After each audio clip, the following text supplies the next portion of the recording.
ग्रंथ सुरुवात करतानाचं पहिलं वाक्य आहे की ब्राह्मे मुहूर्ते उत्तिष्ठे दृष्टे रक्षर्थम आयुषा. तुम्ही पहाटे उठल्यानंतर तुमच्या आयुष्याचं रक्षण होणार आहे. अहो, फुकट दिलंय आरोग्य तुम्हाला. दिवाळीमध्ये खूप विशेष दिवस असतो, तो म्हणजे धन्वंतरी पूजनाचा. वसुबारसेनंतर जो पहिला हो, दिवस येतो हो. धनत्रयोदशी, त्या दिवशी धन्वंतरी जयंती असते. आणि धन्वंतरी हा देवांचा वैद्य, आयुर्वेदाचं प्रतीक हो. आहे. मुळात आरोग्य कशाला म्हणावं हे तुम्ही आधी सांगाल का?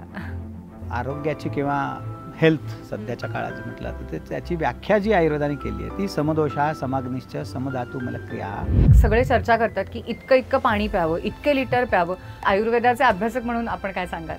आयुर्वेदामध्ये एक आहार, निद्रा आणि ब्रह्मचर्य अशी त्रयोपस्तंभाची कल्पना आहे. पण रुग्ण असं नाही तर सामान्यांसाठी ही चर्चा करतोय, तर खरंच की सामान्यांनी रुग्ण या कॅटेगरीत कधी जाऊ नये म्हणून या चर्चा आहेत आणि तुमच्यासारखे लोक पण काम करतात. पण आपण आत्ता असं एक सुरुवातीची आपण जर का विचार केला की एक फंडामेंटल ज्याला आपण म्हणू, तर आयुर्वेदानुसार चांगलं आयुष्य जगण्यासाठीची 3 सूत्र समजावे, एक त्रिसूत्री असं नेहमी म्हटलं जातं, तर तसं तुम्ही काय सांगाल सर? मानवाला हितकारक काय आहे, अहितकारक काय आहे, सुखकारक काय आहे, दुःखकारक काय आहे याचं समग्र विवेचन करणारं जे शास्त्र आहे त्याचं नाव आपण आयुर्वेद असं म्हणतो.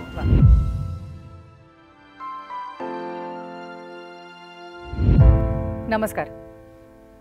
कालिदासांनी असं म्हटलंय की शरीरमाद्यम खलु धर्म साधनम, म्हणजे शरीर हे अतिशय महत्त्वाचं आणि पहिलं साधन आहे कसलं तर धर्माचं.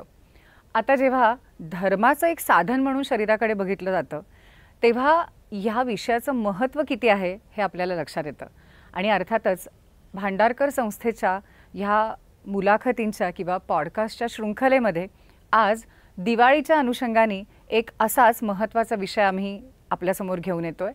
कारण नेहमी कुठलेही सण किंवा उत्सव साजरे करताना शास्त्र असतं ते असं म्हटलं जातं, पण इथे धर्मशास्त्र असतं ते असं म्हणण्यासारखी ही संस्था आहे. आणि हा धर्म कसा लक्षात घ्यावा आणि त्या अनुषंगाने काय काय करावं हे सांगताना सगळ्यात महत्त्वाचा मुद्दा हा आरोग्याचा आहे.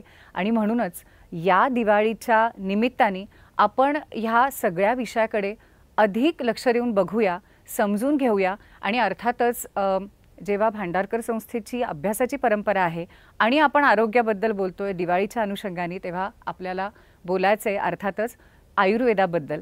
आणि म्हणूनच आज आपल्याकडे अतिशय विद्वान असे पाहुणे आले आहेत आणि त्यांचं नाव आहे वैद्य योगेश बेंडाळे.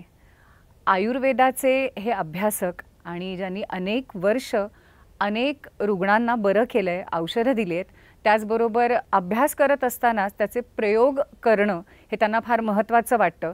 त्यामुळेच आयुर्वेदिक औषधं अशी जी नेहमी आपण चर्चा ऐकतो त्याबद्दल काय करता येईल आणि एक प्रमाणबद्धता त्याची कशी साधता येईल यासाठी सतत ते प्रयत्नशील आणि प्रयोगशील असतात. विशेष अजून सांगायचं म्हणजे की त्यांच्या पेशंट्समध्ये किंवा त्यांची औषधं घेतलेल्यांमध्ये अनेक भारतीयांचा समावेश तर आहेच, पण ब्रिटनमधल्या राजवंशाचा, तसंच दुबईतल्या राजवंशाचा आणि सौदी अरेबियातील काही महत्त्वाच्या लोकांनीही त्यांचा सल्ला घेऊन त्यांच्या औषधांनी स्वतःला फायदा करून घेतला आहे. तर असे तज्ज्ञ आणि वैद्य आज आपल्याला लाभलेत. आणि अर्थातच अजून एक महत्त्वाची गोष्ट म्हणजे भांडारकर संस्थेचा जो भारत विद्या हा डिजिटल प्लॅटफॉर्म आहे त्यावर त्यांनी आयुर्वेदाबद्दल एक अतिशय सुंदर अभ्यासक्रम आपल्याला दिला आहे आणि तो पण आपल्यापैकी काहींनी नक्कीच अभ्यासला असेल. ज्यांनी नाही पाहिला त्यांनी अवश्य त्याला आता रजिस्टर करा या दिवाळीच्या निमित्ताने. सर, आपलं खूप स्वागत या चर्चेमध्ये. आणि मुलाखत असं आपण त्याला म्हणतो खरं, पण म्हटलं तर ही एक खूप चर्चा आहे जी सगळ्यांच्या जवळचा विषय असं म्हणूयात आपण. कारण मी आत्ता अगदी सुरुवातीला म्हणाले तसं की दिवाळीच्या अनुषंगाने आयुर्वेदच का, कारण खूप विषय असतात दिवाळीमध्ये साजरे करण्यासारखे, खूप प्रसंग असतात, पण दिवाळीमध्ये खूप विशेष दिवस असतो तो म्हणजे धन्वंतरी पूजनाचा. तर ज्या धर्मशास्त्रांनी आपल्याला एका मोठ्या सणाच्या अनुषंगाने धन्वंतरीची पूजा करायला सांगितली की जो देवतांचा वैद्य मानला जातो, तर ह्या संदर्भाने मी तुम्हाला विचारते की या सगळ्या विषयाचं महत्त्व, आरोग्याचं महत्त्व हे जाणून घ्यायच्या आधी मुळात आरोग्य कशाला म्हणावं हे तुम्ही आधी सांगाल का? नक्कीच. आणि भांडारकरने हा जो काही उपक्रम केला आहे हा खरोखर एक म्हणजे रुग्णांच्या म्हणण्यापेक्षा मी सामान्य अगदी. मंडळींच्या दृष्टीने अत्यंत महत्त्वाचं आणि स्तुत्य आहे. आणि सध्याच्या काळामध्ये याचं महत्त्व इतकं अधोरेखित आहे, कारण प्रत्येकाला सध्या आरोग्याची गरज आहे, उणीव भासली आहे. आणि सोशल मीडियाचा जो काही आता बॉम्बस्फोट म्हणूया आपण तो झाला. परंतु हे जे काही ज्ञान आहे हे ज्ञान खरोखर शाश्वत आहे का? आणि दर 5-10 वर्षांनी नवीन नवीन शोध लागतात. खरं, त्या पिढीतली लोक त्या शोधांचा त्यांचा आत्मसात करतात, वापर करतात. पण आयुर्वेद काय नक्की सांगतो? आणि आयुर्वेदामध्ये असं आहे का की आयुर्वेदाने एखादी गोष्ट सांगितली आहे आणि ती कालांतराने खोटी ठरली आहे, असा दाखला ज्यांनी आयुर्वेद अभ्यासला आहे त्यांच्याकडे निश्चित नाही आहे. खरं. परंतु ज्याला आपण प्रयोगशील शास्त्र म्हणूया, विशेषत्वाने पाश्चात्य वैद्य, ह्या पाश्चात्य वैद्याला दर 10-15 वर्षानंतर 20 वर्षानंतर ते त्यांच्या प्रयोगशीलतेचं मी थोडं उदात्तीकरण म्हणेन असं करून असं सांगतात की मागे सांगितलेली गोष्ट चुकीची आहे आणि आता ही नवीन गोष्ट तुम्ही करायची. आणि इथेच खरं तर आरोग्य किंवा वैद्यकशास्त्राच्या शाश्वतत्वाचं महत्त्व आहे. आणि आयुर्वेदामध्ये असे उल्लेख आहेत, ते उल्लेख आहेत म्हणून मी त्याला महत्त्व नाही देणार. परंतु आयुर्वेद हे शास्त्र हे निसर्ग, मानव म्हणा किंवा प्राणी, सृष्टी यांचा बारकाईने अभ्यास करून ज्या गोष्टी निसर्गामध्ये घडतात, ज्या शाश्वत आहेत, त्याच आपल्या शरीरामध्ये घडतात आणि म्हणून त्याही शाश्वत आहेत. आणि त्याचे जे नियम आहेत हे सांगणारं मानवाला हितकारक काय आहे, अहितकारक काय आहे, सुखकारक काय आहे, दुःखकारक काय आहे, याचं समग्र विवेचन करणारं जे शास्त्र आहे त्याचं नाव आपण आयुर्वेद असं म्हणतो. आणि आपण धन्वंतरीचा जो काय उल्लेख केला तर वसुबारसेनंतर जो पहिला दिवस येतो धनत्रयोदशी, त्या दिवशी धन्वंतरी जयंती असते. आणि धन्वंतरी हा देवांचा वैद्य, आयुर्वेदाचं प्रतीक आहे. आणि त्या धन्वंतरीचे बऱ्याच वैद्यांच्याकडे किंवा बऱ्याच संस्थांमध्ये त्याचे याग किंवा यज्ञ केले जातात. आणि अशा पद्धतीने ती धन्वंतरी जयंती ही साजरी केली जाते. आणि आपल्या मूळ प्रश्नाचं प्रिसाईज उत्तर द्यायचं झालं तर आरोग्याची किंवा हेल्थ सध्याच्या काळात जे म्हटलं जातं तर त्याची व्याख्या जी आयुर्वेदाने केली आहे ती समदोषा समाग्निश्च समधातू मलक्रिया प्रसन्न आत्मा इंद्रिय मनः स्वस्थः इति अभिधीयते, अशी ही व्याख्या आहे. आता वर्ल्ड हेल्थ ऑर्गनायझेशन सारखी संस्था स्वास्थ्य या संकल्पनेची व्याख्या ज्या वेळेला करायला बसली तर आपल्याला हे विदित आहे सगळ्यांना की ती आतापर्यंत 3 ते 4 वेळा बदलली आहे. बरोबर. हा जो बदल आहे हा विकासाचं जसं द्योतक आहे तसाच मूलभूत संकल्पना कुठेतरी चुकतायत किंवा कुठेतरी मिसिंग आहेत की काय असं आयुर्वेदाचा अभ्यास करणाऱ्यांना नेहमी वाटतं. आणि त्यामुळे आत्ता अलीकडे जी वर्ल्ड हेल्थ ऑर्गनायझेशनने स्वीकारलेली जी स्वास्थ्याची व्याख्या आहे त्याच्यामध्ये मनाचा त्यांनी अंतर्भाव केला आहे. आणि म्हणून शारीरिक आरोग्याला जितकं महत्त्व आहे तितकंच महत्त्व मानसिक आरोग्याला पण दिलेलं आहे. पण तरीही मी इथे असं म्हणेन की आयुर्वेदाची स्वास्थ्याची व्याख्या ही वर्ल्ड हेल्थ ऑर्गनायझेशनच्या व्याख्येपेक्षा अधिक व्यापक नक्की आहे. बरं, तुम्ही जो श्लोक सांगितला तो थोडा स्पष्ट करून सांगाल की त्याची व्याख्या म्हणजे नक्की काय आपल्या सगळ्या श्रोत्यांसाठी?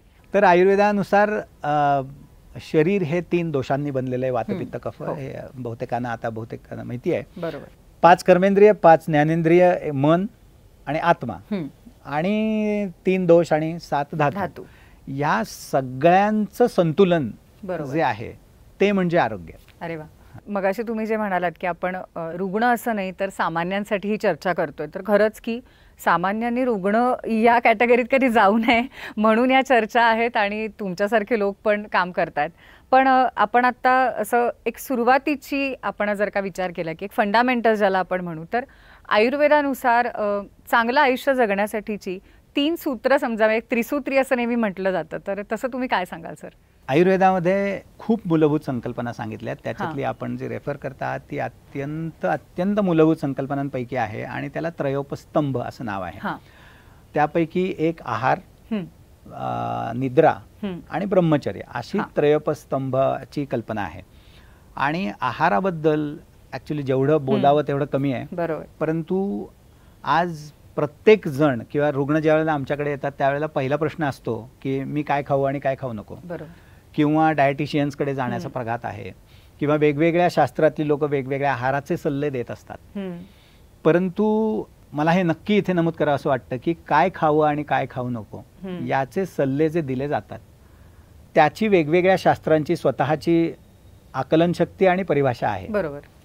परंतु काय खावं, त्याचबरोबर कसं खावं, कधी खावं, कशाबरोबर काय खावं, कशाबरोबर काय खाऊ नये, याचे जे ज्याला आपण आयुर्वेदामध्ये आहार विधी विधान असं म्हटलेलं आहे, ह्या स्वरूपाच्या संकल्पना कुठेही नाही आहेत. आणि ते आयुर्वेदाचं वैशिष्ट्य आहे की काय खावं त्याच्यापेक्षा मी कधी खाऊ, कधी खाल्ल्याने मला फायदा होणार आहे आणि कधी न खाल्ल्यानेही फायदा होणार आहे, आणि चुकीच्या वेळेला खाल्ल्याने मला काय होणार आहे. बरोबर. ही जी तत्व आहेत, मूलतत्व, ही कुठेही दुसरीकडे सांगितलेली आढळत नाहीत. आणि ती खाण्याच्या पदार्थांपेक्षा 80% महत्व हे मूलतत्वांना आहे. बरोबर. पदार्थांना फक्त 20% महत्व आहे. परंतु दुर्दैवाने सगळे पदार्थांची चर्चा करत असतात. हो, म्हणजे दिवाळीच्या दृष्टीने तर विचार केला तर फराळाकडे खूप लक्ष असतं. पण मला असं वाटतं की कधीतरी एकदाच अभ्यंग करायचं, कधीतरीच त्या सीझनची चर्चा करायची, ऋतूची चर्चा करायची, यापेक्षा या निमित्ताने या दिवाळीत आपल्या सगळ्या श्रोत्यांनी या सगळ्या गोष्टींकडे लक्ष देऊन कायमस्वरूपी असं जर का काही नेहमी त्यांनी त्यांच्या आचरणात ते आणू शकले तर फार महत्त्वाचं ठरेल. त्यामुळे काय खावं आणि याबद्दल तुम्ही बोललात तर काय प्यावं आणि पिऊ नये हा तसाच एक अनुषंगिक विषय. आणि मुळातच म्हणजे अनुपानाला पण खूप महत्त्व आहे आयुर्वेदात. तर या सगळ्या गोष्टी खूप महत्त्वाच्या असतात, कारण आता सगळे चर्चा करतात की इतकं पाणी प्यावं, इतके लिटर प्यावं. सगळ्यांचा नुसतं गोंधळ की खरं तर प्रत्येक माणसाच्या प्रकृतीनुसारही ते असावं. तर असे जे सल्ले सतत दिले जातात, तर याबद्दल एक डॉक्टर म्हणून आणि आयुर्वेदाचे अभ्यासक म्हणून आपण काय सांगाल? इंटरेस्टिंग आहे आणि ॲक्च्युली खूपच व्यापक आहे हा. परंतु आत्ताच म्हटलं तसं की आहाराचा विषय जर आपण घेतला किंवा पानाचा विषय घेतला, पाणी पिणं किंवा कुठलंही द्रवपान घ्यावं, तर त्याचे नियम सांगितलेले आहेत. तर पाणी पिणे एवढं साधं जर आपण विचार केला तर बहुतेक वेळेला एक असा सल्ला दिला जातो की 5 लिटर पाणी प्या, 4 लिटर पाणी प्या, त्याने पोट स्वच्छ होतं, शरीर स्वच्छ होतं. तर असं नाही आहे. आणि मला असं वाटतं की आधुनिक शास्त्राने सुद्धा कुठेही असं सांगितलेलं नाही आहे. खरंय. पण ह्या मोठ्या प्रमाणावरती ह्याचा प्रघात चर्चेमध्ये खूप दिसतो आणि बहुसंख्य लोकांना तसं मत आहे की आपण जास्त पाणी पिलं की जास्त बरं आहे. खरंय. तर तसं नाही आहे. आयुर्वेदामध्ये अत्यंबुपान हा अनेक आजारांचा हेतू सांगितलाय. बरोबर. आता प्रश्न असा पडतो की कशाला अंबू म्हणजे पाणी, कशाला अत्यंबुपान म्हणायचं? मी 2 लिटर मला अत्यंबुपान असू शकेल आणि तुमच्या प्रकृतीला 3 लिटर नसू शकेल. अगदी. हे व्यक्तिसापेक्ष आहे आणि हे व्यक्तिसापेक्ष आरोग्य हीच आयुर्वेदाचे सगळ्यात मोठं सामर्थ्य जर आयुर्वेदाचं म्हटलं तर हे व्यक्तिसापेक्षता आहे. आणि आता जग सध्या आपण जिनोमचा शोध लावला आणि संपूर्ण जगामध्ये आपण वेगवेगळ्या आजारांबद्दल चर्चा जर पाहिली तर सगळेजण म्हणतात की प्रत्येकाचं आरोग्य वेगळं असलं पाहिजे. चर्चा खूप आहेत, परंतु डिलिव्हरी अनफॉर्च्युनेटली नाही आहे. म्हणजे प्रत्येकाला असं माहिती आहे की कॅन्सरच्या प्रत्येक आजाराचं औषध वेगळं असलं पाहिजे, मला झालेल्या इन्फेक्शनचं औषध वेगळं असलं पाहिजे. पण हे जिनोमने आपल्याला सांगितलं त्यावेळेला आपल्या बहुसंख्य लोकांना ते पटकन पटलं. पण आयुर्वेदामध्ये ज्या वेळेला तुमचा स्वभाव, तुमची प्रकृती, तुमच्या शरीराच्या गरजा, तुमची लाईफस्टाईल ही वेगवेगळी असते आणि त्यामुळे तुम्हाला निर्माण झालेले व्याधी वेगवेगळे असू शकतात. आणि प्रत्येक वेळेला त्या व्याधींचा परिहार करण्याकरता औषधांची गरज असतेच असंही नाही. बरोबर. पण ह्या संकल्पना बहुतेक आता कालबाह्य झाल्यात आणि प्रत्येक वेळेला समाजही आता अशा मताचा झालाय की मला काहीतरी झालंय, काहीतरी द्या आणि मी काही करणार नाही. तर स्वतःवर पण काम केलं पाहिजे हे कुठेतरी. पण आयुर्वेदाचं तसं नाहीये. आयुर्वेदाचं मत असं आहे की आयुर्वेद तुम्हाला एम्पॉवर करू इच्छितो. अगदी. आणि तुम्ही तुमच्या आरोग्याचे जबाबदार तुम्हीच आहात आणि तुम्हाला त्याच्याबद्दल अधिक जबाबदार बनवणे हे आयुर्वेदाचं काम आहे. जेणेकरून तुम्हाला कमीत कमी वैद्याची गरज पडावी, डॉक्टरची गरज पडावी, हॉस्पिटलची गरज पडावी, हाच मूलभूत उद्देश त्याच्यामध्ये आहे. खरंय. फार छान सांगितलं सर तुम्ही. आणि मगाशी जे तुम्ही म्हणालात की सोशल मीडियावर खूप गोष्टी फिरत असतात आणि कोणीतरी काहीतरी ऐकतं, बोलतं आणि त्यावरून काही करतं. पण म्हणजे सोशल मीडियाचाच चांगला उपयोग करून हे कसं पोचवायचं याच्यासाठी खरं तर हे आपला सगळा हा खटाटोप आपण म्हणूया तो आपण आज करतोय.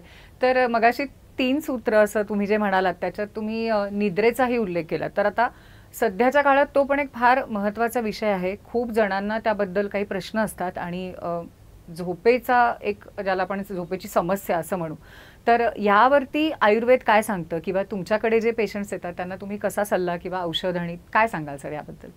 निद्रा हा आयुर्वेदामध्ये महत्त्वाचा जसा धरला आहे तितकाच तो बऱ्याचदा दुर्लक्षिलेला विषय समाजामध्ये आहे. खरंय.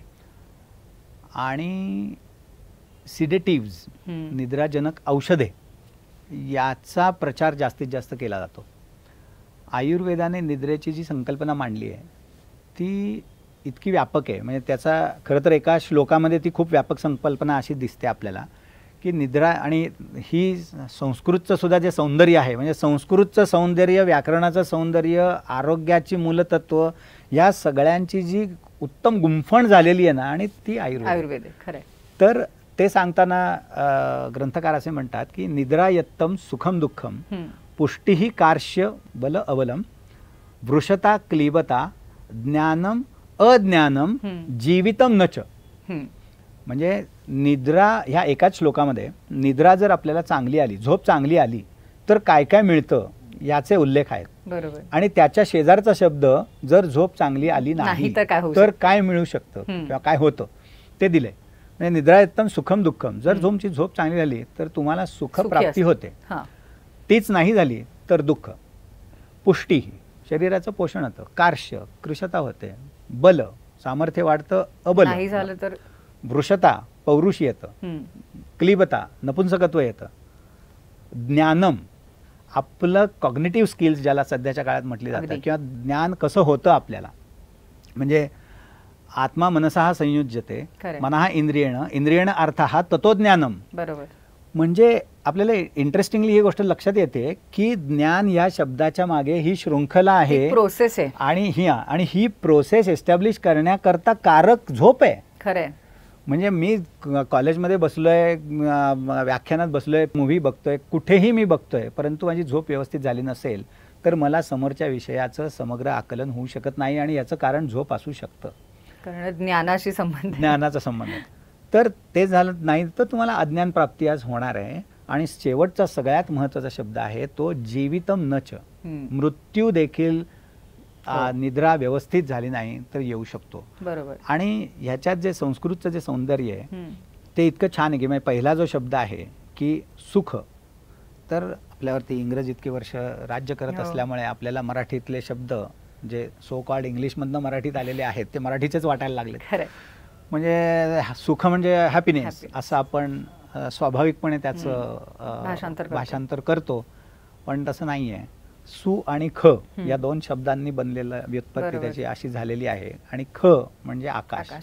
तुमच्या शरीरामध्ये चांगल्या आकाशाची निर्मिती ही अल्टिमेट हेल्थ आहे, अल्टिमेट आरोग्य हे ते आहे. कारण आकाश ज्या वेळेला व्याप्त व्हायला लागतं विकृत दोषांनी, विकृत धातूंनी, अनारोग्य तेच, आणि त्याचंच म्हणून शब्द दुःख असा झालेला आहे. आणि म्हणून चरकाने करताना व्याख्या अशी केली आहे, सुख संज्ञकम आरोग्यम विकार दुःखमेवच. म्हणजे काय या एकेका सूत्रांमध्ये किती अर्थ असा दडलेला आहे. एनिवे, म्हणजे या गोष्टींवरती मी तासनतास बोलू शकेन, पण ह्याच्याच बाबतीमध्ये ज्या वेळेला पाश्चात्य देशांमध्ये निद्रा या विषयावरती किंवा स्लीप या विषयावरती संशोधन प्रचंड झालंय. गेली 40 वर्ष लोकांनी याच्यावर संशोधन केल्यानंतर असं लक्षात आलंय की झोप व्यवस्थित न झालेल्या मंडळींमध्ये हृदयविकाराचा धोका वाढतो. शरीरामध्ये इन्फ्लमेशन वाढायला लागतं की जे इन्फ्लमेशन सर्व आजारांचं मूळ आहे असं समजलं जातं. मानसिक आरोग्य हे बिघडायला लागतं जर झोप व्यवस्थित झाली नाही तर. कोविडच्याच आसपास एक संशोधन असं पुढे आलं की डी-डायमर नावाचा एक फॅक्टर असतो जो हृदयविकाराशी संबंधित असतो, आणि झोप जर व्यवस्थित झाली नाही तर डी-डायमर एकदम वाढतं आणि त्यामुळे हृदयविकाराचा झटका येऊ शकतो. बरोबर. म्हणजे पण आपल्याला इथे महत्त्वाचा मुद्दा मला जर थोडा वेगळा मांडायचा असा आहे की रिडक्शनिस्ट अप्रोच ज्याला म्हटलं जातं तो पाश्चात्य शास्त्रांचा आहे, आणि सर्वसमावेशक अप्रोच हा आयुर्वेदाचा किंवा प्राचीन भारतीय शास्त्रांचा असं आपल्याला म्हणता येईल. त्यामुळे त्यांनी हृदयविकार आणि निद्रा किंवा स्लीप, डी-डायमर आणि स्लीप, डेथ, अर्ली डेथ आणि स्लीप, इन्फ्लमेशन आणि स्लीप, असे असंख्य रिसर्च किंवा संशोधन केलेले आहेत आणि त्याला अनेक वर्ष लागली आहेत आणि त्याच्यानंतर हे प्रबंध किंवा हे पुढे आलेले आहेत. परंतु निद्रेची मूलभूत संकल्पना ही इतकी लॉजिकल आयुर्वेदामध्ये सांगितली आहे की तुम्ही त्या पद्धतीने वागले ह्या सगळ्या गोष्टींचा धोका तुमचा कमी होणार आहे आणि म्हणून निद्रेचा समावेश हा त्रयोपस्तंभामध्ये केला गेला. बरोबर बरोबर. त्यामुळे त्रिसूत्रीमध्ये फार महत्व आणि अत्यंत मध्ये महत्त्वाची बरोबर तो राहायला पाहिजे की त्याच्या आधारावर सगळंच तुमचं नीट खूप महत्त्वाचं. आणि सध्याच्या काळामध्ये सोशल मीडिया लोक 2 आणि 3 वाजेपर्यंत सोशल तेच मीडियावरती बघत असतात. बसतात. खरंय खरंय. त्यामुळे सोशल मीडियावरती पण काय बघायचं काय नाही, किती वाजेपर्यंत बघायचं, हे खरं महत्वाचं आहे सगळं. खरंय. तर आता आहाराबद्दल झालं आणि त्या अनुषंगाने निद्रा वगैरे सगळं आपण बोललोय आता. तर आपल्या ऑनलाईन कोर्समध्ये सुद्धा जो आपण भारत विद्येसाठी केला भांडारकरच्या प्लॅटफॉर्मसाठी, त्याच्यातही तुम्ही खूप सुंदर लेक्चर्स दिलेत ऋतुचर्या आणि दिनचर्या या विषयावर. तर मला वाटतं की जेव्हा आहार निद्रा याबद्दल आपण बोलतोय तर अर्थातच त्याचा संबंध दिनचर्या आणि ऋतुचर्या या दोन्ही गोष्टींशी आहे.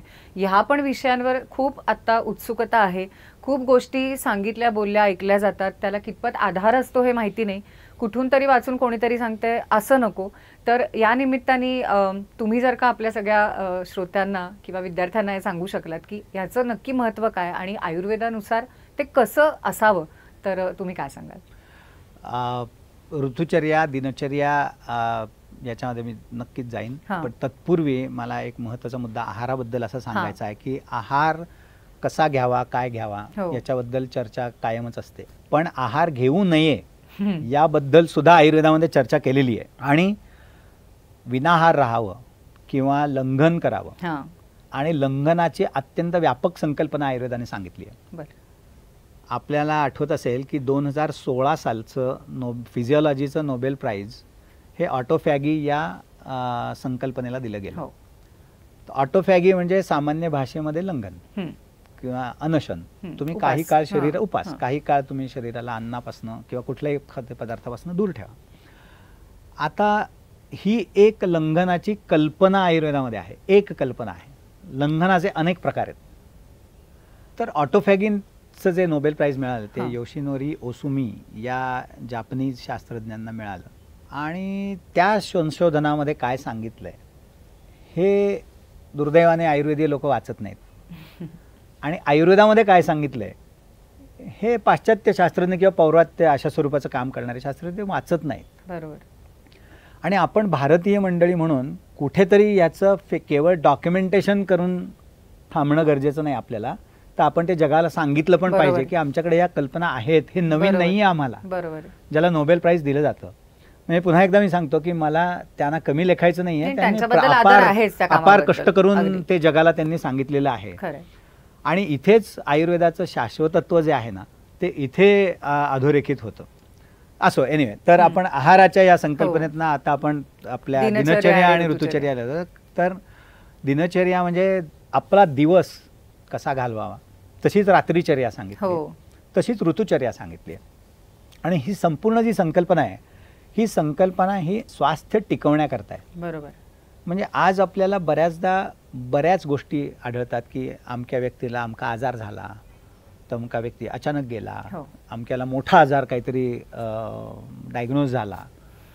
तर याची कारणं जेव्हा बघायचा प्रयत्न करतो आपण त्यावेळेला आधुनिक शास्त्रामध्ये बऱ्याच वेळेला असं दिसतं की ह्याला इडिओपॅथिक असा शब्द आहे, याला कारण नाही आहे. आपल्याला माहिती आहे, आपण भारतीय शास्त्र शिकलेले आहात आणि भारतातल्या बऱ्याच लोकांना हे माहिती आहे की कार्यकारण भाव आपण स्वीकारलेला आहे जो वैद्यकशास्त्राचा पर्याय आहे. कारणाशिवाय कार्य घडू शकत नाही आणि व्याधी जर कार्य असेल तर त्याला कारण असणारच आहे. मर्यादा अशा येऊ शकतात की प्रत्येक वेळेला आपल्याला कारण समजणार नाहीत, लक्ष नाही जात कधी कधी. आणि आयुर्वेदाने आरोग्य टिकवण्याची कारणं आणि रोग होण्याची कारणं ह्याची पण अत्यंत व्यापक कल्पना दिलेली आहे. बरोबर. त्यामुळे हेतू सर्व आजारांचे आयुर्वेदामध्ये सांगितलेले आहेत. माझी कळकळीची विनंती आहे की निदान भारतीय लोकांनी एकदा तरी आयुर्वेद समजून घ्यावा. खरंय. तो स्वीकारावा असा आमचा आग्रह नाही, पण समजून घ्यावा. आणि मला खात्री आहे की ज्या सत्सद विवेकी बुद्धीच्या माणसाला तो आयुर्वेद समजण्यापर्यंत येईल किंवा ऐकण्यापर्यंत तो जाईल त्याला तो नक्की समजेल, त्यांना तो आत्मसात होईल आणि ते त्यांचं शेवटी आरोग्य सुधारतील असं त्याच्यातनं आयुर्वेदाला अभिप्रेतेच आहे. त्यामुळे दिनचर्येमध्ये स्वास्थ्याची असंख्य सूत्र सांगितली आहेत. म्हणजे ग्रंथकर्त्याचं ग्रंथ सुरुवात करतानाचं पहिलं वाक्य आहे की ब्राह्मे मुहूर्ते उत्तिष्ठे दृष्टे रक्षर्थम आयुषा. तुम्ही पहाटे उठल्यानंतर तुमच्या आयुष्याचं रक्षण होणार आहे. अहो, फुकट दिलंय आरोग्य तुम्हाला. खरं. आज लोक किती वाजता उठतात. हां, ह्याचे विवादात्मक एकाच गोष्टीनं मग लगेच याचे विवाद असे चालू होतात की पहाटे उठण्याने जर आरोग्य मिळालं असतं तर जगातले पहाटे उठणारे सगळेच निरोगी झाले असते. हा एकांतवाद नाही आहे. आयुर्वेदाने असं काही म्हणजे याच्याशिवाय तुम्हाला अनारोग्य मिळणारच नाही दुसऱ्या कुठल्या हेतूने असं काही सांगितलेलं आहे. त्यामुळे प्रत्येक गोष्टीला कॉन्टेक्स्ट आहे, तो समजून प्रत्येकच वेळेला घ्यावा लागतो. आणि प्रत्येकच शास्त्रामध्ये हा नियम सांगताना नेहमी एक सामान्य नियम असतो आणि त्याला एक अपवाद असतो. एक्झॅक्टली. तर जे इतर काही घडत असेल त्याला अपवादासारखं तर आत बघू शकतो आपण, पण सामान्य नियमामध्ये जे सांगितले ते तुम्ही म्हटलं की पहिलंच सूत्र ते सांगितलं. एक्झॅक्टली. आणि ज्या वेळेला आता आधुनिक शास्त्र असं सांगतं किंवा मी आधुनिक शास्त्र हा शब्द खरं तर टाळतो, मी पाश्चात्य वैद्यक असं म्हणतो. बरोबर. कारण ते अधिक संयुक्तिक आहे असं माझं मत आहे. बरं. तर ज्या वेळेला पाश्चात्य विज्ञानाने पहाटे उठल्यानंतर काय होतं याचा अभ्यास केलाय की नाही त्याचं उत्तर हो असं आहे. आणि त्यावेळेला त्यांना असं आढळलं की ज्या वेळेला तुम्ही अशा ब्राह्ममुहूर्ताच्या वेळी उठता त्यावेळेला तुमच्या शरीरामध्ये अशा स्वरूपाचे हॉर्मोन्स स्रवले जातात ज्याचा तुमच्या आरोग्याशी संबंध आहे, अनारोग्याशी संबंध आहे आणि दीर्घायुष्याशी संबंध आहे. काय आयुर्वेद वेगळं सांगतोय आपल्याला आणि काय अवघड आहे याच्यामध्ये. त्यामुळे दिनचर्या ही तिथनं सुरू होते. दिवाळीच्या या पार्श्वभूमीवरती आपण बोलत आहोत तर अभ्यंगाशिवाय आपल्याला हा विषय पुढे नेता येणार नाही. कारण उठल्यानंतर अभ्यंग करावा, दंतधावन आणि या विधी झाल्यानंतर असं दिनचर्येच्या अध्यायात सांगितलंय. तर अभ्यंग आपण वर्षातनं एकदा करण्याची गोष्ट नाही. म्हणूनच म्हणणार की दिवाळी जे सुरू करायचंय त्याचं वर्षभर पुढे काय करायचं हे तुम्ही सांगा. एक्झॅक्टली. तर निदान आपण दिवाळीच्या मुहूर्तावर एवढं करू शकतो की मी वारंवार सातत्याने जसा जमेल तसा अभ्यंग करत राहीन. काय विशेष आहे या अभ्यंगामध्ये, काय सांगितलं आयुर्वेदाने. आयुर्वेद असं म्हणतो अभ्यंगम आचरेत नित्यम स जरा श्रम वातः दृष्टी प्रसाद पुष्टी ही आयु स्वप्नसुत त्वक्व दार्ढ्यकृत. अभ्यंगम आचरित नित्यम. सर्वप्रथम तुम्हाला अभ्यंगाचे फायदे तेव्हाच मिळतील ज्या वेळेला तुम्ही अभ्यंग नित्य नियमाने कराल. 6 जरा श्रम वातः. त्याने काय होतं तर वार्धक्य पुढे जातो. अँटी एजिंग, आज लोक लाखो रुपये देऊन अँटी एजिंगचे उद्योग करत असतात. त्यापेक्षा दैनंदिन जास्तीत जास्त प्रमाणात अभ्यंग करा, तुमचं म्हातारपण पुढे जाणार आहे. ज्या वेळेला जरा पुढे जाईल त्याचे केवढे कनोटेशन्स आहेत. जरा म्हणजे काय या गोष्टीचे सगळ्याच डिले होतील. बरोबर. श्रम, आज रोज आपण जे काही कामं करतो त्याच्याने जे काही श्रम होतात त्याच्यापासून जे काही वातवृद्धी होते ती कमी होईल. वातवृद्धी झाली की जगातले सर्व डिजनरेटिव्ह डिसीजेस तिथे ट्रिगर होतात. बरोबर. सर्वच झीज असणाऱ्या आजारांपासून जर लांब राहायचं असेल किंवा ते टाळायचे असतील तर अभ्यंगासारखं फुकट ही गोष्ट दिली. आणि अभ्यंग हा गैरसमज आहे की अभ्यंग करायला आपल्याला कोणीतरी मॉलिशवाला बोलवायला पाहिजे, स्पामध्ये जायला पाहिजे, असं कुठेही आयुर्वेदात सांगितलेलं नाही. तुम्ही थोडंसं तेल घ्या, तिळाचं तेल घ्या, औषधी तेल घ्या, तुम्हाला जे हवं असेल ते कुठल्या वैद्यांच्या सल्ल्याने घ्या आणि तुमचं संपूर्ण अंगाला लावा. साधं हलक्या हाताने तुमच्या अंगाला झालाय तुमचा अभ्यंग. 5 ते 7 मिनिटं घड्याळ लावून याला लागतात. आता एवढे सुद्धा जर आपल्याला स्वतःच्या आरोग्याकरता देता येत नसेल तर आयुर्वेद काय करणार. खरंय. आणि तुम्ही जे मगाशी म्हणालात ना ते फार महत्वाचं वाक्य होतं की आयुर्वेद तुम्हाला तुमची जबाबदारी घ्यायला शिकवतो की आपल्या तब्येतीची नीट राहण्याची गरज आपल्याला स्वतःला आहे आणि त्यासाठी जे करायला लागेल ते आपल्यालाच करायला लागणार आहे. त्यामुळे कुठलंही शास्त्र आलं ना की त्याच्या बरोबर येते ती शिस्त. तर त्यामुळे आयुर्वेद हे जेव्हा शास्त्र आहे असं आपण म्हणतो तर त्या शास्त्राने जी शिस्त आपल्याला घालून दिली आहे ती समजून घेतली पाहिजे या निमित्ताने. जसं तुम्ही अगदी सोपं अगदी सांगितलं की सकाळी लवकर उठणे किंवा अभ्यंगाबद्दल. तर हा जो दिनचर्येचा विषय आहे, आता मी मुद्दाम थोडंसं प्रत्येक वेळेला पाश्चात्य वैद्यकाचे दाखले अशा अर्थाने देतोय की आपल्या देशामध्ये प्रथम पसंतीचं शास्त्र आरोग्याकरिता किंवा अनारोग्य झाल्यानंतर ज्याला आपण फर्स्ट चॉईस म्हणूया ते पाश्चात्य वैद्यक आहे. म्हणून मला असं वाटतंय की आपल्या देशातल्या लोकांना आपल्या देशात जन्मलेलं, वाढलेलं, जोपासलेलं शास्त्र नक्की काय सांगतं की जे आपण लहानपणापासून पिढ्यानपिढ्या ॲक्च्युली वापरत आलेलो आहोत. म्हणजे ज्या लोकांचा मला कित्येक लोक मला भेटतात आणि म्हणतात की आम्हाला आयुर्वेदावरती विश्वास नाही, आम्हाला आयुर्वेद कळत नाही, आम्ही आयुर्वेद शिकलो नाही, आम्हाला आयुर्वेदचा मी काहीतरी अनुभव घेतला आणि मला तो योग्य वाटला नाही वगैरे वगैरे. पण आपण सगळेजण दररोज आयुर्वेदाचीच तत्व वापरत असतो. आपल्याला ते समजत नाही. खरंय. आपण बारकाईने विचार केल्यानंतर सकाळी उठावं हे कोणी सांगितलंय? कुठल्या शास्त्राने सांगितलंय की सकाळी उठावं? कोणीतरी सांगितलंय ना, बरोबर. कधीतरी सांगितलंय. म्हणून आपण तसं करायला लागलो. आपण जेवणाचं ताट वाढतो, त्या जेवणाच्या ताटामध्ये 2-4 अमुक अमुक जिन्नस असावे असलेच पाहिजेत. हे खरंय. कोणीच तरी सांगितलंय ना. आपण भूक लागल्यानंतर जेवतो. तुमच्या डोक्यामध्ये काहीतरी आहे की अरे भूक लागल्यानंतर मला आहाराची गरज आहे. आयुर्वेद तेच सांगतो, भूक लागल्यानंतर तुम्ही आहार करा, झोप आल्यानंतर झोपा, मलमूत्र विसर्जन वेग आल्यानंतर करा. हे आयुर्वेदाने सांगितलेलं आहे, ते तुम्ही पाळता. खरं तर. ते तुम्हाला कळत नाहीये की तुम्ही आयुर्वेद पाळता आहात. खरंय. आता मुद्दा खरं तर खूप क्लोज आहे आणि छोटा आहे की तुम्ही जे नकळत पाळत आहात ते तुम्हाला ज्या वेळेला कळेल त्यावेळेला तुम्ही जे पाळत नाही आहात ते तुम्हाला आयुर्वेद समजावून सांगेल. बरोबर. आणि मगच तुम्ही आजारांपासून वंचित राहू शकाल किंवा दीर्घायुष्य राहू शकाल, जे आयुर्वेदाचं मूलभूत ध्येय आपण सांगितलं की खरंय. धर्मार्थ काम मोक्षाणाम आरोग्य मूलमुत्तम हा त्याच्यातला भाग आहे.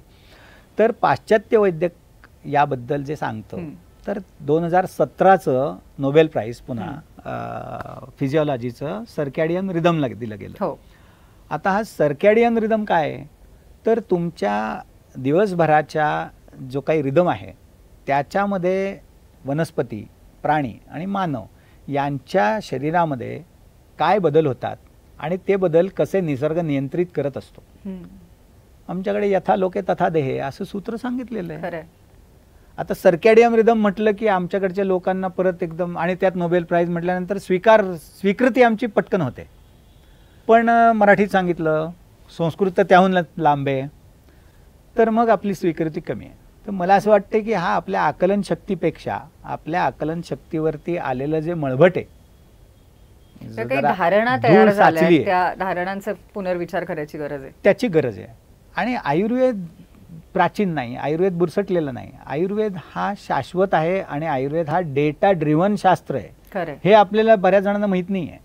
आपल्या बहुतेक लोकांची धारणा अशी असते की आयुर्वेद प्राचीन आहे आणि जे प्राचीन आहे त्याचा मला आज काही उपयोग नाही. आयुर्वेद प्राचीनच मुळात नाही आहे. आयुर्वेदामध्ये स्वतःच्या शास्त्राबद्दलचा उल्लेखच शाश्वत असा आहे. पृथ्वी प्राचीन आहे, सूर्य प्राचीन आहे, चंद्र प्राचीन आहे असं म्हटलं आपण जरी तरी पृथ्वी, चंद्र आणि सूर्याचे उपयोग आता ते निरुपयोगी आहेत असं आहे का प्राचीन असल्यामुळे? तसं काही नाहीये. तसंच एक्झॅक्टली आयुर्वेदाचं आहे. बरोबर. आणि आयुर्वेदात जो वेद शब्द आहे मला वाटतं त्यातून हे सूचना आपोआपच होतं, कारण वेदाचं वेदत्व पण असंच की ते प्राचीन आहे म्हणताना ते शाश्वत आहे असं मानावंच लागतं, कारण ते कधीपासून आहेत. आणि त्यात एक फार छान कल्पना येते की जसं तुम्ही म्हणालात की चंद्र, सूर्य, तसं आयुर्वेद की उषस ही जी देवता आहे उषा, तर तिला एकाच वेळेला तिला तरुणी म्हटलं जातं कारण ती रोज नव्याने उगवून येते आणि ती खूप वर्ष येते रोज, म्हणून तिला वृद्ध पण म्हटलं जातं. तर या संकल्पना ती देवी म्हणून जर का मानली, पहाटेची देवी म्हणजे उषस, तर ती पुराणी आहे आणि युवती पण आहे, कारण ती रोज येते, त्यामुळे अनेक वर्ष रोज येते, म्हणून ती वृद्ध असं आपण मानू किंवा प्राचीन आहे. आणि तरुण तर ती आहेच कारण ती रोज नव्याने येते. तर त्यामुळे हे असं शास्त्र आहे आयुर्वेद हे की म्हणजे वर्षानुवर्ष त्याचं सुरू आहे, त्याची परंपरा, त्याच्यावर काम सुरू आहे. आणि आजही जेव्हा ते सुरू आहे, आजही त्याच पद्धतीने त्याच्याकडे लक्ष दिलं तर आपल्याला त्याचा उपयोग होतो, तेव्हा ते शाश्वत आहे असंच म्हणायला पाहिजे, कारण ते कधीपासून आहे आणि अजून किती काळ राहिले आपल्याला माहिती नाही. खूपच छान. खरं. तर दिनचर्येप्रमाणेच ऋतुचर्या जी आपल्याकडे सांगितली आहे, तुम्ही दिनचर्येबरोबर रात्रीचर्याचा पण उल्लेख केला होता. तर रात्रीचर्या याबद्दल काही फार ऐकलेलं नसतं, कारण दिनचर्या, ऋतुचर्या हेच शब्द ऐकले जातात. तर रात्रीचर्या पण सांगितली आहे, हे फारच महत्वाचं वाटलं. रात्रीचर्या सांगितली आहे, त्याच्यात निद्रेचं महत्व आहे. ब्रह्मचर्याशी रिलेटेड मैथुनाविषयीच्या नियमांचा उल्लेख त्याच्यामध्ये सापडतो. हे सगळे वैशिष्ट्यपूर्ण उल्लेख आहेत याच्यामध्ये.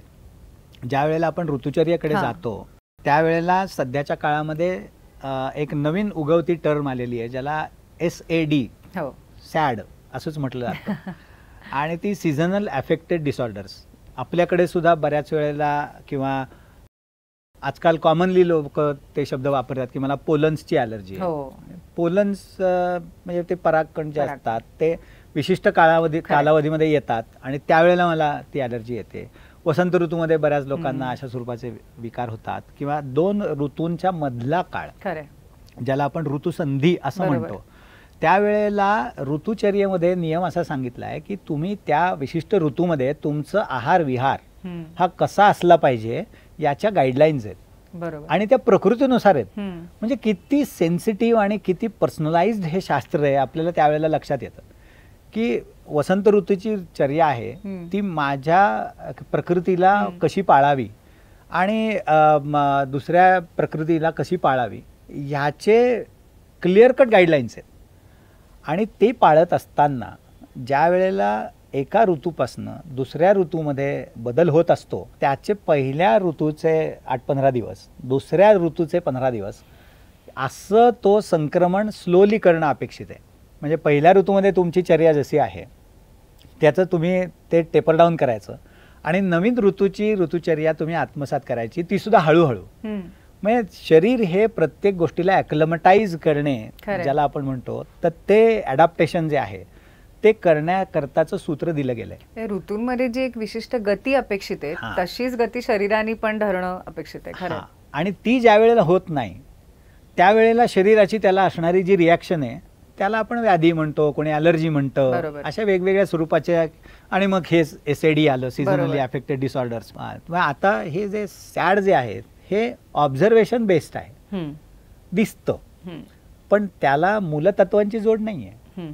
आणि ती नसल्यामुळे जे दिसतं त्याला करायचं काय हे कळतच नाही. आणि त्यामुळे जर काही दिसलं तर डायरेक्ट पळायचं, डॉक्टरकडे जायचं.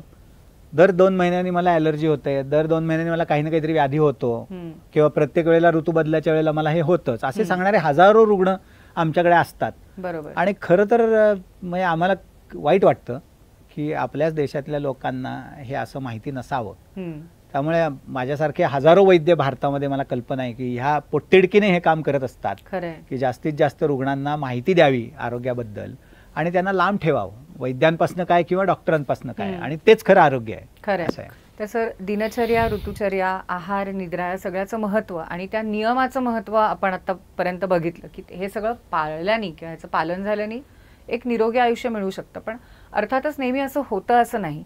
आणि सामान्य नियम आणि अपवाद हे जे आपण बोललो तर यातून जे अपवाद होतात त्याचाच अर्थ आजार होत असतात. आणि जर का कोणी आजारी असेल किंवा रुग्ण असेल तर त्याच्यासाठी एक महत्त्वाचा मुद्दा हा राहतो की औषध देणं. जे तुम्ही म्हणालात की लोकांना पटकन बरं व्हायचं असतं, पण मुळातच आयुर्वेदासाठी सुद्धा हा एक खूप मोठा विषय आहे. औषधं आणि त्याची चिकित्सा म्हणजे परीक्षा आणि त्याची मग होणारी चिकित्सा या दोन्ही गोष्टी. पण आयुर्वेदाबद्दल माहीत नाही का, आपण असं म्हटलं जातं की हे मेंटेनन्ससाठी जास्त आहे, क्युअरसाठी आहे की नाही. म्हणजे अगदी मी तेच शब्द वापरते, मला याचे प्रतिशब्द मराठीत माहिती असले तरी, कारण अशाच धाटणीचे ते सगळे प्रश्न असतात अशाच भाषेमध्ये. तर मला हे माहिती आहे की तुम्ही स्वतः औषधं तयार करण्यामध्ये किंवा त्याबद्दलच्या संशोधनामध्ये अगदी मग्न आहात बरीच वर्ष, आणि रसायनी नावाची तुमची स्वतःची एक रसशाळा आहे की जिथे सगळे प्रयोग होतात. ते प्रमाणबद्धता त्याच्यामध्ये कशी असावी, मात्रा कशी असावी, या सगळ्याबद्दल तुम्ही स्वतः पण काम करता. तर आयुर्वेदानुसार औषधं आणि त्याचं ते बनवताना जे जे सांभाळायला लागतं ते आणि त्याची शास्त्रीयता याबद्दल थोडं सांगा आम्हाला. आजार म्हणजे स्वस्थाचे पालन केलं तरी देखील आजार होणार, म्हणूनच आयुर्वेदाचं जे प्रयोजन सांगितलंय ते स्वस्थस्य स्वास्थ्य रक्षणम हे प्रधान आहे. बरोबर. तसंच आतुरस्य व्याधी परिमोक्ष हा असंही आहे. म्हणजे आयुर्वेदीय लोकांना हे माहिती होतं की स्वास्थ्याचे नियम सांगून सुद्धा समाज ते 100% पाळेलच असं नाही. किंबहुना येणाऱ्या कालावधीमध्ये, वर्षांमध्ये, हजारो वर्षांमध्ये किंवा युगांमध्ये नवीन नवीन हेतू येत राहणार आहेत आणि त्यामुळे व्याधी हे अटळ असणार आहेत. परंतु सर्व व्याधी, त्यांचे हेतू आणि त्यांच्या परिहार करण्याची मूलतत्व ही दिलेली आहेत, ज्याला आपण फंडामेंटल प्रिन्सिपल्स म्हणू. जसं आपण जे नोबेल प्राइजेस मगाशी बघितले ते मूलतत्व आहेत, तशी असंख्य मूलतत्व आहेत आयुर्वेदामध्ये. मी नेहमी असं म्हणतो की आयुर्वेदाचा व्यवस्थित अभ्यास भारतीय शास्त्रज्ञांनी केला तर भारताला जगामध्ये आजपर्यंत नोबेल जेवढे दिले गेले नाही तेवढे एकट्या भारताला मिळणार आहेत. बरोबर. एवढी क्षमता या शास्त्रामध्ये आहे. पण ज्या वेळेला आपण आजारांच्या चिकित्सेचा विचार करतो त्यावेळेला चिकित्सापाद, चतुष्पाद असं म्हटलंय त्याला, आणि त्याच्यामध्ये औषध हा एक महत्त्वाचा स्तंभ आहे. औषधांमध्ये 2 प्रकारचे संप्रदाय आयुर्वेदामध्ये सांगता येतील. एक आर्ष संप्रदाय आहे आणि दुसरा रस संप्रदाय एक आहे. बरोबर. 2च्या कालावधीमध्ये साधारणतः 2,500-1,000 वर्षांचा कालावधी सर्वसाधारणपणे आत्ताच्या रेफरन्सनुसार दिसतो. आर्ष संप्रदायांमधली जी औषधं आहेत ती प्रायः वनस्पती प्रधान आहेत आणि या स्वरूपाच्या वनस्पती वापरून मग त्यांची मात्रा जास्त असते. त्याच्या वेगवेगळ्या कल्पना त्यांनी बनवल्या गेल्यात. कल्पना म्हणजे औषधी, आणि त्या काही हजार वर्ष वापरात असतात. आणि ते वापरत असताना आयुर्वेदीय मंडळींना असं लक्षात आलं की आता चूर्ण, आपल्याला चूर्ण ही संकल्पना प्रत्येकाला माहिती आहे. त्रिफळा चूर्ण आहे, इंगाष्टक चूर्ण आहे, सीतोपलादी चूर्ण आहे. त्याचा ग्रंथोक्त डोस आपण जर बघितला तर तो 40 ग्रॅम आहे एका वेळेला. आता प्रश्न असा निर्माण होतो की आत्ताचा मानवाला 40 ग्रॅम एका वेळेचा डोस पचेल का? किंवा 40 ग्रॅम रुग्ण वैद्य सुद्धा तो देऊ शकणार नाही आज, आणि देतही नाही. हा थिअरी आणि प्रॅक्टिस मधला फरक आहे. पण असंच ग्रंथातही असं सांगितलेलं आहे की हळूहळू या वनस्पतींचं वीर्य हे ऱ्हास पावतंय. बरं. एकीकडे वीर्य ऱ्हास पावतंय, दुसरीकडे वनस्पतींची उपलब्धता कमी झाली आहे. त्यामुळे ह्या गोष्टीचं आकलन करून एक नवीन संप्रदाय निर्माण झाला, ज्याला रस संप्रदाय असं म्हटलं जातं, ज्याचा पुरस्कर्ता नागार्जुन आहे. आणि ज्याच्यामध्ये विविध खनिज, समुद्रातले पदार्थ, धातू अशा गोष्टींनी मिळून औषधं बनवावी. आणि आर्ष ग्रंथांमधली सगळी तत्व, म्हणजे रसशास्त्राचं स्वतःची तत्व नाही आहेत, सर्व मूलतत्व रसग्रंथांचीच घेऊन आधार आणि आधेय द्रव्य ही बदलली. आणि त्याच संकल्पना, ज्याला आपण फॉर्टिफिकेशन म्हणू, अशा स्वरूपाची झाली. आणि मग या शास्त्राचं, ज्याला रसशास्त्र म्हटलं जातं, रसशास्त्राची महती अशी सांगितली जाते की अल्पमात्रोपयोगित्वात अरुचेर प्रसंगतः क्षिप्रम आरोग्यदायित्वात औषधिभ्यो अधिको रसः. म्हणजे अल्पमात्रोपयोगित्वात आज आम्ही जी औषधं रसशास्त्रातली वापरतो त्याची मात्रा 5 मिलीग्रॅम, 7 मिलीग्रॅम, 10 मिलीग्रॅम अशी असते. बरोबर.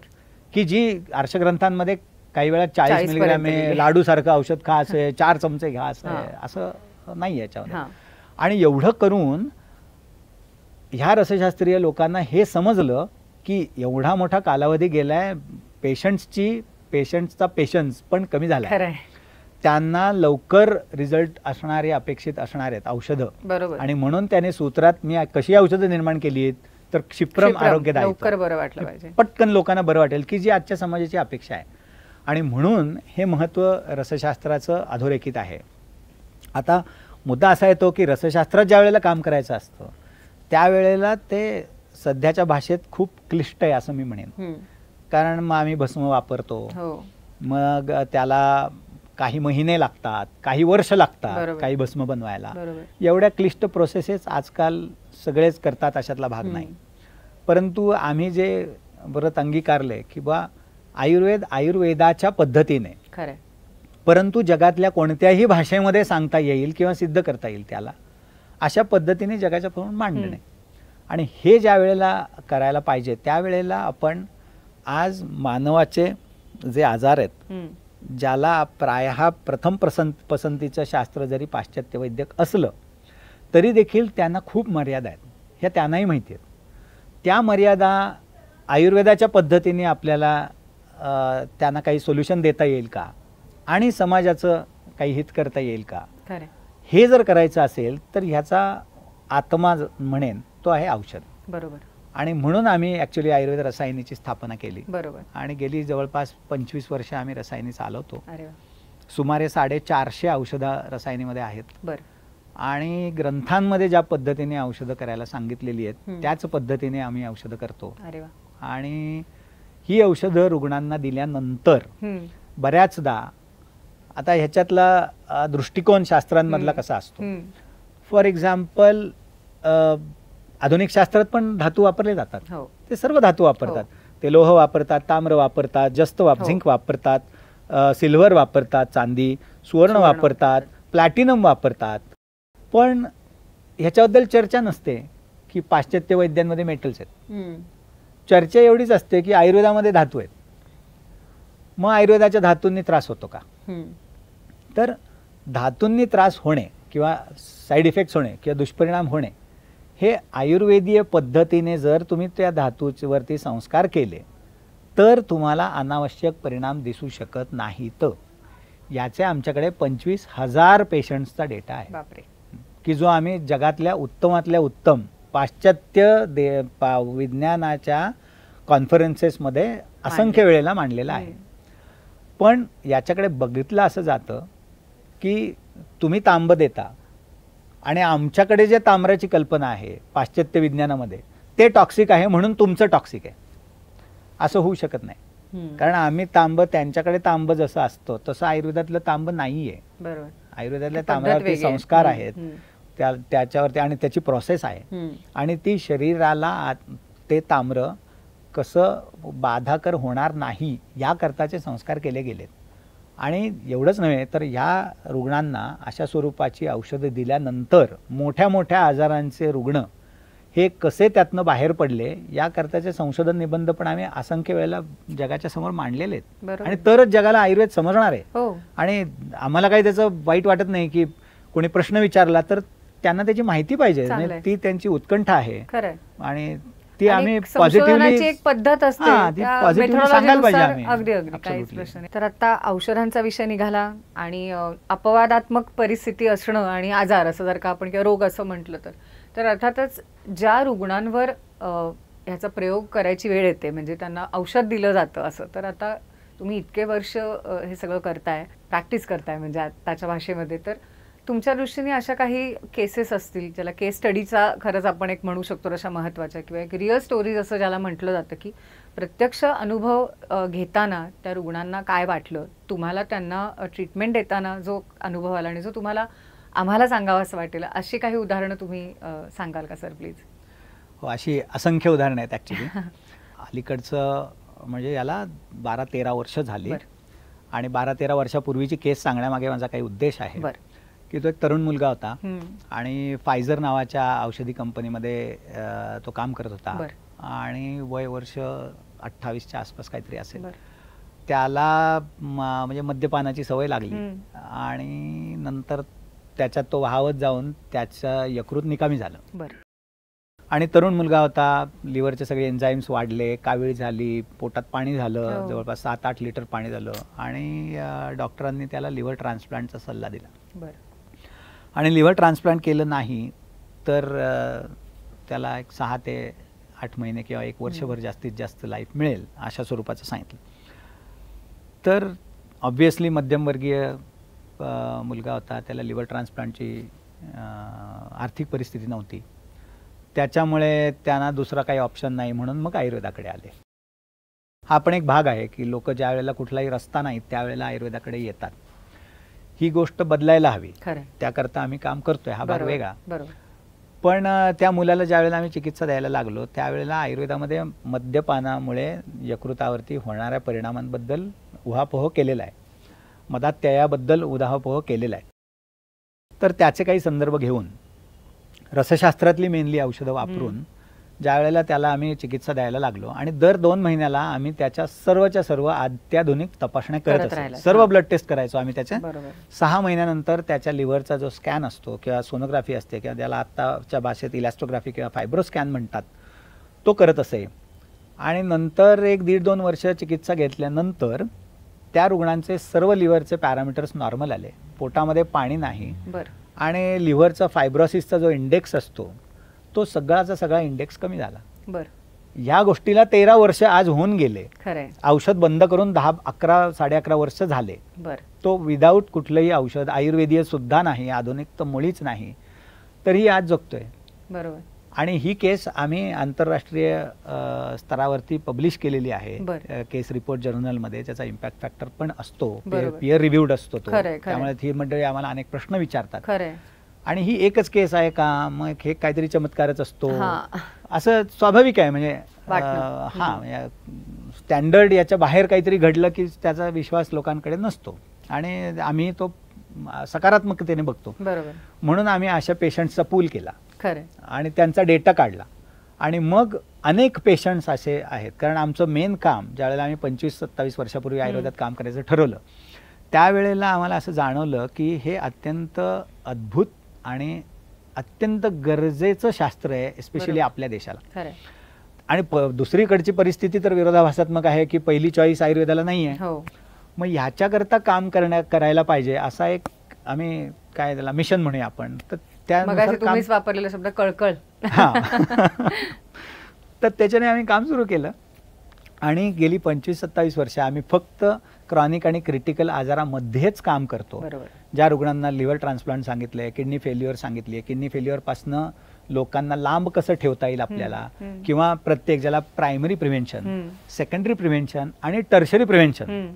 कारण प्रिव्हेन्शन हा आयुर्वेदाचा आत्मा आहे आणि ते वेगवेगळ्या लेव्हलवर असू शकतं. आणि ज्या वेळेला त्याला तुम्ही रसशास्त्राची एक ताकद मी म्हणेन ती देता आणि आर्षग्रंथांची तत्व अशा स्वरूपाचं ज्या वेळेला ते कॉम्बिनेशन असतं त्यावेळेला रुग्णांचा फायदा नेहमी मल्टिप्लाय होताना दिसतो. आणि हे सगळं इतकी वर्ष करत असताना आम्ही प्रत्येक वेळेला आधुनिक पाश्चात्य विज्ञानाच्या तपासण्या सातत्याने करतो. आणि याची आमची असंख्य पब्लिकेशन्स आहेत. म्हणजे प्रायमरी टू सेकंडरी टू टर्शरीचं एक इंटरेस्टिंग उदाहरण मी असं सांगेन. आणि त्यांनीच हे टीव्हीवरती ऑलरेडी सांगितलं होतं म्हणून मी मुद्दाम त्यांचं नावासकट सांगितलं की मध्यंतरी त्यांना पद्मश्रीने सन्मानित करण्यात आलं. आपले मारुती चित्तमपल्ली नावाचे, त्याला अरण्यक ऋषी असं म्हणायचे. तर त्यांना दृष्टी गेली आणि त्यांना अनेक वर्ष डायबिटीस होता, हायपरटेन्शन होतं, त्यामुळे त्यांच्या हृदयावर परिणाम झाला होता आणि किडनीवरही परिणाम झाला होता. अशा परिस्थितीत त्यांचे डोळे गेले. बापरे. आणि मग त्यांना ते नागपूरच्या तिथे असायचे आणि मग त्या तिथल्या डॉक्टरांकडे गेल्यानंतर त्यांनी सांगितलं की तुम्हाला अशा स्वरूपाचे डोळ्यात इंजेक्शन्स घ्यायला लागतील, लेझर करायला लागेल. तर त्यांना समहाव ते नको होतं. मग त्यांनी त्यावेळेला अरविंद इनामदार महाराष्ट्राचे महासंचालक होते पूर्वी, ते त्यांची मैत्री होती. मग त्यांनी इनामदार साहेबांनी सांगितलं की तू माझ्या वैद्याकडे जा म्हणून मग ते पुण्याला मला भेटायला आले. आणि मग आम्ही त्यांची चिकित्सा सुरू केली. फरक असा आहे की किडनीच्या आजाराकरता नेफ्रोलॉजिस्ट असतो, लिव्हरच्या आजाराकरता हेपॅटॉलॉजिस्ट असतो, डायबिटीसला डायबेटॉलॉजिस्ट असतो, डोळ्याकरता ऑप्थॅल्मॉलॉजिस्ट असतो. आणि मारुतरावांची इच्छा होती की आयुर्वेदाने हे सगळंच बघावं. कारण आयुर्वेद रुग्णाची चिकित्सा करतो, अवयवाची एकट्या नाही. हा आयुर्वेदाचा एक वेगळा विशेष महत्व आहे आयुर्वेदाचं. तर मी त्यांना सांगितलं की आपण आत्ता डोळ्यावर चिकित्सा महत्वाची करूया, कारण आमच्या तत्वानुसारच बलवंत उपद्रवण तूर्णन चिकित्सेत असं सूत्र आहे. तर जिथे जास्त तुम्हाला परिणाम झाला आणि त्यांचं 18 ते 19 तास त्यांचं वाचन चालायचं, लिखाण चालायचं. आणि म्हणून आम्ही त्याच्यावर औषधं सुरू केली. त्याच्यानंतर जवळपास 18 ते 19 वर्ष मारुतराव व्यवस्थित होते. त्यांची त्यावेळेला बॉर्डरलाईन किडनी फेल झाली होती, ते डायलिसिसवर गेले नाहीत, त्यांचं क्रिएटिनिन वाढलं नाही, हृदयविकार होता तो बळावला नाही, डोळ्यामध्ये इंजेक्शन आयुष्यात घ्यायला लागलं नाही, डोळ्यामध्ये रक्तस्राव झाला नाही. आणि त्या वेळेला जेव्हा त्यांचे डोळे गेले त्याच्यानंतर ज्या वेळेला त्यांना पुन्हा दृष्टी व्यवस्थित आली त्यानंतर त्यांनी 2 एन्सायक्लोपीडिया लिहिले. आणि ज्या वेळेला ते वार्धक्यामुळे गेले त्याही वेळेला ते व्यवस्थितपणे 17-18 तास काम करत होते, सगळं काम करत होते. म्हणजे प्रायमरी प्रिव्हेन्शनची ताकद काय आहे, सेकंडरी प्रिव्हेन्शनची काय आणि टर्शरी काय, ह्या प्रत्येक ठिकाणी आयुर्वेदाचं योगदान आहे. म्हणजे आम्ही ज्या वेळेला 1997-98 साली परदेशात काम सुरू केलं, मी आणि विनीता माझी बायको, आम्ही तिथं जाऊन जर्मनीमध्ये एक हॉस्पिटल सेटअप केलं. तिथनं आल्यानंतर मी एक लेख लिहिला होता, भारतीय शासनाने जर आयुर्वेदाचा योग्य वापर केला तर भारतावरचं कर्जही जाऊ शकेल, इतकं पोटेन्शियल. आणि हे विधान ॲपरंटली भावनिक वाटतं किंवा पॅशनेट लोक अशा स्वरूपाचे विधान करतात असं वाटतं, तसं नाही आहे. हेल्थ केअरवरचं भारताचं बर्डन जर आपण बघितलं तर ते बिलियन्स ऑफ डॉलर्स आणि ट्रिलियन्स ऑफ डॉलर्समध्ये चाललं आहे.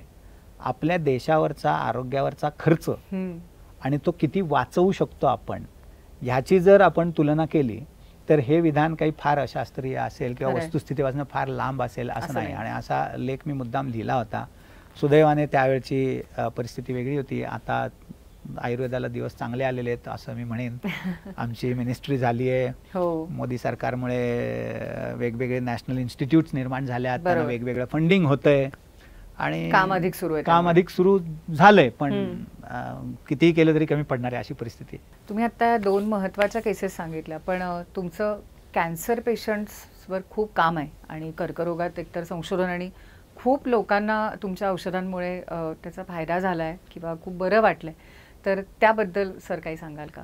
हो, आता म्हणजे कॅन्सरमध्ये भारताचा जर आपण विचार केला तर भारताचा क्रमांक खरं पाहता कॅन्सरमध्ये बराच खाली होता. जगामध्ये ज्या ज्या देशांमध्ये कॅन्सरचा प्रिव्हेलन्स ज्याला आपण म्हणू तसा होता.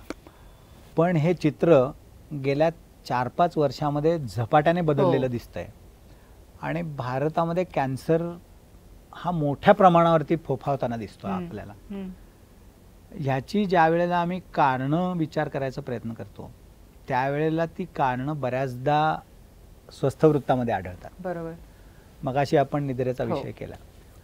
तर ज्या वेळेला कॅन्सरचे रुग्ण आमच्याकडे येतात आणि त्यांना काही प्रमाणात बरं वाटतं, कारण जसं आपण मगाशी म्हणालो की आयुर्वेद ही शेवटची चॉईस आहे. प्रथम पसंतीचं शास्त्र हे पाश्चात्य वैद्यक आहे. त्यामुळे रुग्णाला कॅन्सर झाल्यानंतर तो रुग्ण पहिल्यांदा ऑन्कॉलॉजिस्टकडे जातो, ते जे सांगतात ते करतो. त्यानंतर त्याचा उपयोग झाला तो आयुर्वेदाकडे येत नाही. त्याचा उपयोग झाला नाही तरच तो आयुर्वेदाकडे यायला लागतो, किंवा त्याचा प्रथमदर्शनी उपयोग झाला आणि नंतर तो कॅन्सर परत आला किंवा लवकर आला, मग त्यावेळेला त्या रुग्णाला असं वाटायला लागतं की अरे हे पुरेसं नाही आहे, आणि म्हणून मग तो वेगवेगळ्या डॉक्टरांकडे जायला लागतो, ज्याला दुर्दैवाने आपल्या देशामध्ये अल्टरनेटिव्ह शास्त्र असं म्हटलं जातं. आयुर्वेद हे अल्टरनेटिव्ह शास्त्र नाही आहे, भारतामध्ये तरी निश्चित नाही आहे. पण तो विषय आपण बाजूला ठेवू. परंतु ज्या वेळेला असे कॅन्सर रुग्ण आमच्याकडे येतात त्यावेळेला त्यांचं आम्ही कॅन्सर हे निदान थोडं बाजूला ठेवतो आणि आयुर्वेदाची जी नैदानिक पद्धत आहे त्याचा विचार करून ह्याची कारणं सापडतायत का याकडे विचार करतो पहिला. कित्येक वेळेला आम्हाला असंही सापडतं की कारणांचा परिहार करून ह्या रुग्णाला फारसा उपयोग आता होणार नाही, कारण त्याला लाईफस्पॅनच 3 ते 6 महिन्याचा दिलेला आहे. बरोबर. पण कित्येक रुग्ण असे आहेत आमच्याकडे की ज्याला सेकंडरी प्रिव्हेन्शन म्हणतो, म्हणजे एस्पेशली ब्रेस्ट कॅन्सरचे पेशंट्स की जे आज भारतामध्ये नंबर 1चा कॅन्सर आहे. तर स्त्रियांमध्ये विशेषतः की ज्यांना प्रायमरी सर्जरी झाली आहे किंवा रेडिएशन झालं आहे, हॉर्मोनल ट्रीटमेंटवरती आहेत आणि परत हा आजार नकोय, अशा रुग्णांकडे वेळ असतो. बरोबर. मग त्या रुग्णांमध्ये आम्ही कारणं शोधून ज्या वेळेला त्या कारणांचा परिहार करण्याची चिकित्सा देतो त्यावेळेला तो कॅन्सर परत येत नाही, वर्षानुवर्षे येत नाही, असे दाखले आमच्याकडे दिसतात. बरोबर. दुर्दैवाने भारतामध्ये कॅन्सरचं निदान होण्याचं प्रमाण खूपच उशीर आहे. म्हणजे ICMRचा डेटा सांगतो की सुमारे 85% जास्त रुग्ण आपल्या देशामध्ये 3ऱ्या किंवा 4थ्या म्हणजे अंतिम अवस्थेमध्येच निदान होतं त्यांचं. अशा वेळेला जगातल्या कुठल्याही शास्त्राकडे तो कॅन्सर बरी होणारी चिकित्सा नाही आहे. बरोबर. हे समाजाला माहिती नसतं. बऱ्याचदा समाजाला असं वाटतं की मी काहीतरी घेतलंय म्हणजे मी आता बराच होणार आहे. हा कम्युनिकेशन मधला भाग आहे, तो नीट व्हायला पाहिजे, तो वेगळा विषय पुन्हा आहे. परंतु ज्या वेळेला रुग्णाला बरं होणार नाहीये अशा वेळेला सगळ्यात महत्त्वाची गोष्ट असते ती म्हणजे क्वालिटी ऑफ लाईफ. बरोबर. आणि जास्तीत जास्त आयुष्य. तर अशीच एक केस मला इंटरेस्टिंग अशी आठवते की ही खूपच भारतामध्ये बऱ्यापैकी गाजलेली केस आहे की एक भारतातल्या धनाढ्य व्यक्तीच्या संपर्कातली केस आहे. म्हणजे त्यांनी मुलाखतच दिलेली आहे ॲक्च्युली ईशानीला, माझ्या मुलीला. तर त्यांना म्हणजे हे रिलायन्सशी संबंधित असणारी व्यक्ती आहे आणि संपूर्ण त्यांचं जे आर्थिक हे आहे ते सांभाळणारी व्यक्ती आहे. आणि त्यांना अमेरिकेमध्ये पाठवण्यात आलं आणि तिथे जवळपास 5-7 कोटी रुपयाचा खर्च झाला आणि मग पुन्हा ते दुर्दैवाने त्याचा उपयोग झाला नाही म्हणून 3 ते 6 महिन्याच्या साधारणतः आयुष्याने इकडे आले. आणि मग चांगलं आयुष्य मिळेल का याच कल्पनेतनं आयुर्वेदाकडे आले, कारण त्यावेळेला त्यांना अनेक वेळेला लूज मोशन्स असायच्या, खाणं पिणं बंद झालं होतं, वजन कमी झालं होतं, अंथरुणावरनं उठणं व्यवस्थित नव्हतं, शक्य नव्हतं, अशा स्वरूपात. आम्ही पण ॲक्च्युली त्याच उद्देशाने चिकित्सा सुरू केली की ज्यांचं क्वालिटी ऑफ लाईफ आणि त्यांच्या मुलांनी ॲक्च्युली क्वालिटी ऑफ डेथ मागितला होता. त्याच पद्धतीने चालू केलं. 3 आठवड्याने त्यांनी थोडासा प्रतिसाद द्यायला सुरुवात केली. 3 महिन्यानंतर ते पूर्णतः लक्षणमुक्त झाले. मग आम्ही त्यांना सांगितलं की तुम्ही पेट स्कॅन करा, त्यात आपल्याला बघूया कॅन्सरचं काय झालं. त्यावेळेला सुमारे 40% ट्युमर्स त्यांच्या शरीरातले कमी झाले होते. छातीत पसरला होता, पोटात पसरला होता, हाडात पसरला होता, अंतिम अवस्था होती, पण ते कमी झालेले दिसले. मग आम्ही आमची चिकित्सेचा जो काही प्रोटोकॉल आहे तो पूर्ण केला. 1.5 वर्षाचा त्यांनी तो प्रोटोकॉल पूर्ण केला आणि ते जवळपास त्या 4 ते 6 महिन्यांच्या आयुष्याच्या ऐवजी 8-8.5 वर्ष व्यवस्थित जगले. आणि आता हार्डली ते 3 आठवड्यापूर्वी 91व्या वर्षी बरोबर या आजाराचा संबंध नाही आणि ते निवर्तले.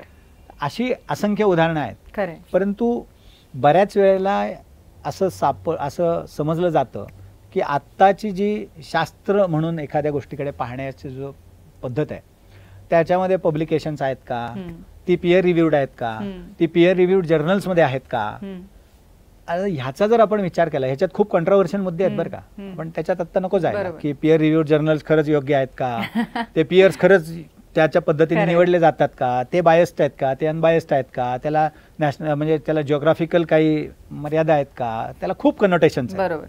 पण त्याला दूषण देण्यापेक्षा आम्ही असं मार्ग पत्करला की चला आपण तिथे जाऊया.